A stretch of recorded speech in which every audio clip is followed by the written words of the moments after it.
Maligayang pagdating mga kaibigan sa ating paggalugad sa nakakamanghang pinagmulan ng mga katuruan at kaugalian ng Katoliko. Sa loob ng mahigit 2,000 taon, ang Katolisismo ay lumago at naging isang pandaigdigang pananampalataya. Ang mga tradisyon nito ay malalim na nakaugat sa kultura ng napakaraming bansa. Marami sa mga tradisyong ito ay may pagkakatulad sa mga sinaunang kaugalian sa relihiyon na nagpapakita ng mayaman na konteksto ng kultura at relihiyon. Sa pamamagitan ng pag-unawa sa mga impluensya ng kasaysayan at kultura na humubog sa Katolisismo, mas mapapalalim natin ang ating pagpapahalaga sa walang hanggang pamana nito. Bago pa man dumating ang Kristyanismo, ang araw ay mayroong napakataas na paggalang sa mga sinaunang kultura. Ang mga Romano, lalo na, ay nagtalaga ng isang araw para kay Sol Invictus, ang Diyos ng araw na hindi magagapi, ang Linggo. Habang umuuspong ang Kristyanismo sa loob ng Imperyong Romano, kinupkop at pinago nito ang mga umiiral na kasanayang pangkultura. Ang Linggo, na dating araw para sa pagsamba sa pisikal na araw, ay naging araw para parangalan ng anak ng Diyos. Ang kwento ng kapanganakan ni Jesus mula sa isang birhen ay mahalagang bahagi ng pananampalatayang Kristiyano. Ngunit ang konsepto ng isang Diyos na ipinanganak ng isang birhen ay hindi lamang sa Kristyanismo. Ang mga sinaunang kultura mula Ehipto hanggang Persya hanggang Gresya ay may mga kwento ng mga Diyos na ipinanganak sa mga mahimalang pangyayari. Kung gayon, ang kwento ng kapanganakan ni Jesus mula sa isang birhen ay maaring makita bilang bahagi ng mas malawak na paghahanap ng tao para sa kahulugan at koneksyon sa banal. Ang ritual ng binyag, ang paglulubog sa tubig para sa paglilinis, ay mahalagang bahagi ng Kristyanismo. Ngunit ang simbolikong pagkilos na ito ng espiritual na paglilinis ay may mga ugat na nagmula pa noong unang panahon. Sa sinaunang Ehipto, ang tubig mula sa ilog Nil ay ginagamit sa mga ritual upang linisin ang katawan at kaluluwa. Ang pananampalatayang Hudyo ay nagsasagawa na ng ritual na paliligo sa mga mikva, mga pool ng tubig para sa paglilinis. Kung gayon, ang Kristiyanong kaugalian ng binyag ay hango sa mayamang kasaysayan ng simbolismong ito. Ang sakramento ng banal na komunyon, ang pagbabahagi ng tinapay at alak bilang katawan at dugo ni Kristo, ay nasa puso ng pagsamba ng mga Katoliko. Ang ritual na pagkain ito, na nilalayong magkaisa ang mga mananampalataya kay Kristo, ay mayroong nakatuwang pagkatulad sa mga sinaunang misteryong relihiyon. Ang kulto ni Mithras ay nagdiriwang ng isang sagradong pagkain na may tinapay at inumin na kumakatawan sa Diyos na toro, si Mithras. Ang banal na komunyon ay maaaring makita bilang isang ebolusyon ng sinaunang ritual na ito. Isang paraan upang makipag-isa sa Diyos at makarantang espiritual pagpapalakas.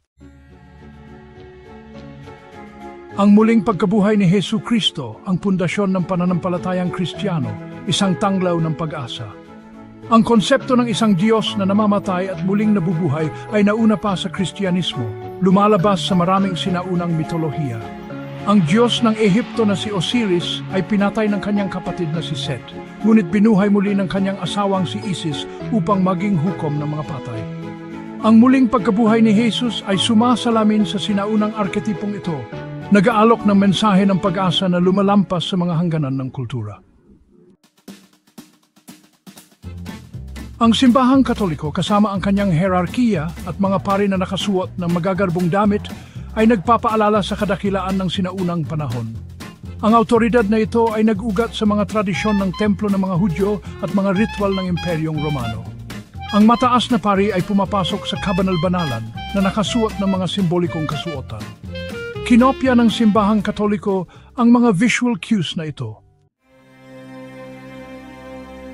Ang kaugaliang pag-umpisal ng mga Katoliko, ang pagtatapat ng mga kasalanan sa pari upang humingi ng tawad, ay maaring mukhang natatangi lamang sa Kristyanismo.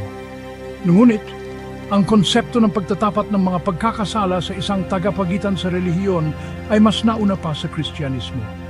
Sa sinaunang Ehipto, maaring mangumpisal ang mga tao ng kanilang mga kasalanan sa mga pari na nagsisilbing tagapamagitan sa pagitan ng tao at ng mga Diyos.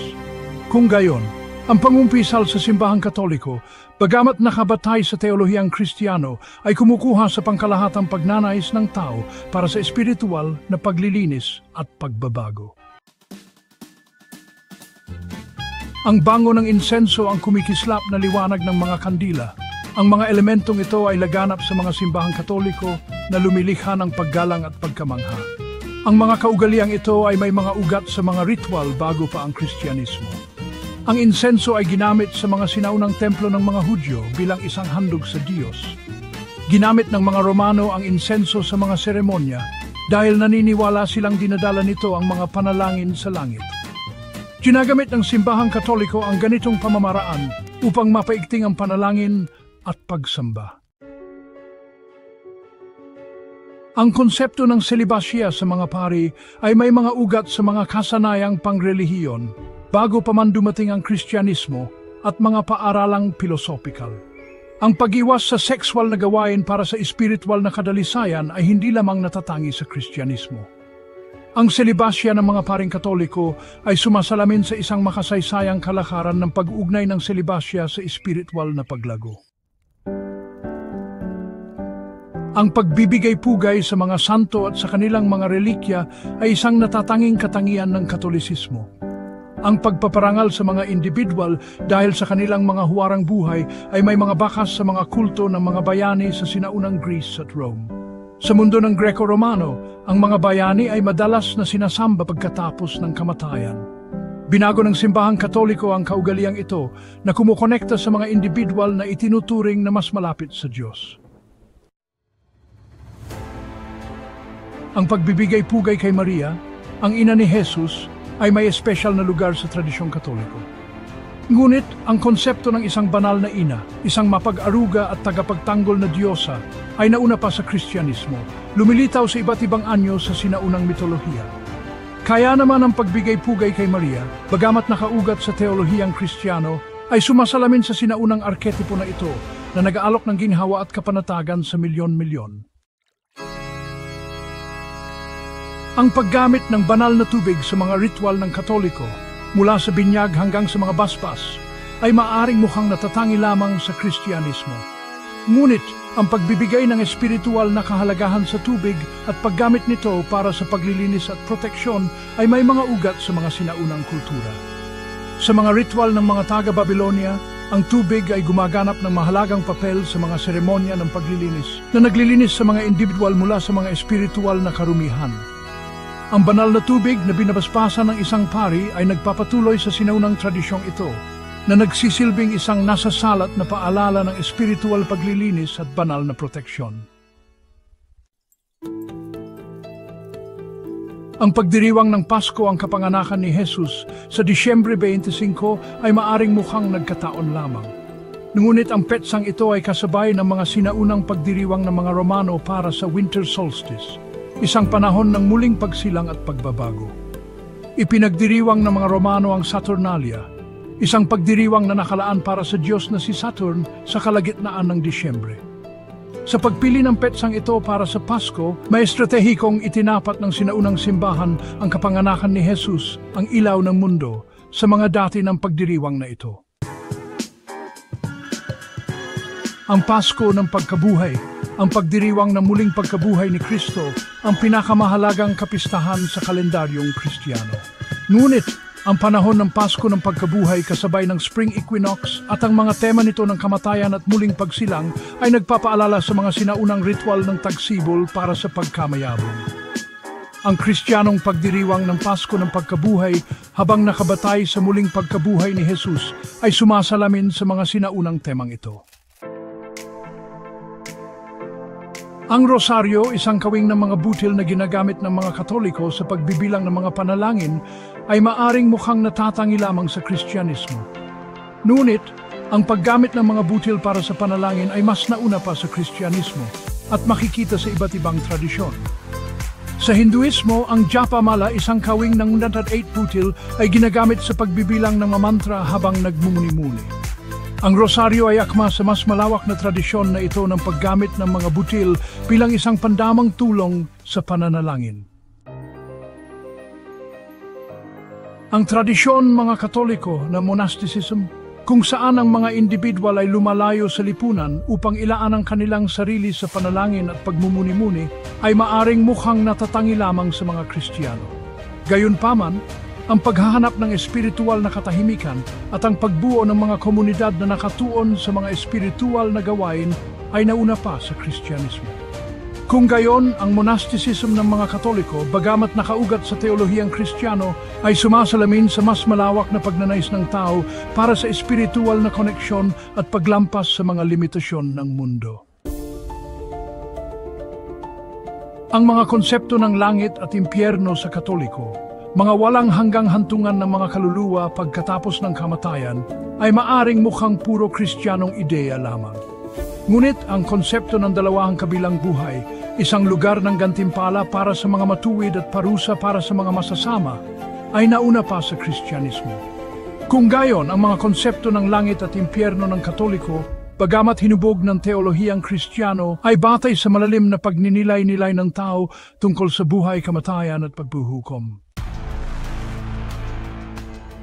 Ang paniniwala ng mga Katoliko sa mga anghel at demonyo ay maaring mukhang natatangi lamang sa Kristyanismo. Ngunit ang paniniwala sa mga supernatural na nilalang ay umiral na sa buong kasaysayan ng sangkatauhan. Ang mitolohiya ng mga Babilonyo ay may mga Diyos at demonyo na may kanya-kanyang kapangyarihan. Ang mga konsepto ng mga Katoliko tungkol sa mga anghel at demonyo ay nakaugat sa sinaunang likas na ugali ng tao. Ang doktrina ng mga Katoliko tungkol sa huling paghuhukom, kung saan ang mga kaluluwa ay huhusgahan batay sa kanilang mga ginawa, ay hindi lamang sa Kristyanismo. Ang ideya ng paghuhukom pagkatapos ng kamatayan ay matagal nang mayroon. Naniniwala ang mga sinaunang Ehipsyo sa pagtimbang ng puso laban sa balahibo ng katotohanan upang matukoy ang kapalaran ng isang tao. Ang huling paghuhukom ng mga Katoliko ay sumasalamin sa sinaunang pananabik para sa katarungan at pananagutan kahit nalampas pa sa kamatayan. Ang konsepto ng Kristyanismo sa Trinidad, ang Diyos bilang Ama, Anak at Espiritu Santo, tatlong magkakaibang persona sa isang Diyos, ay isang masalimuot na konseptong teolohikal. Gayunpaman, ang ideya ng isang banal na triad, tatlong aspeto ng kabanalan na nagkakaisa sa isa, ay may makahawig sa sinaunang kaisipang relihiyoso.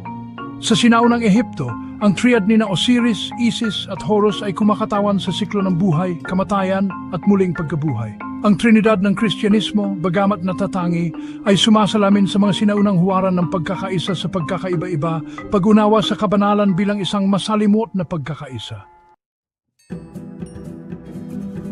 Salamat sa pagsama sa amin sa paglalakbay na ito sa kasaysayan, habang sinusundan natin ang mga hibla ng tradisyong Katoliko pabalik sa sinaunang pinagmulan nito. Sinaliksik natin ang isang kamanghamanghang habi ng paniniwala at natuklasan ang mga koneksyon na nagbibigay liwanag sa kayamanan at kasalimuotan ng kasaysayan ng relihiyon. Sa pamamagitan ng paggalugad sa mga hiblang ito, mas naunawaan natin ang Katolisismo at ang karanasan ng tao. Salamat po sa inyong panood. Paki-subscribe po para suportahan ang aming channel, patuloy na tuklasin ang kasaysayan, kultura at relihiyon sa buong mundo. Kapayapaan at pagmamahal po sa inyong lahat.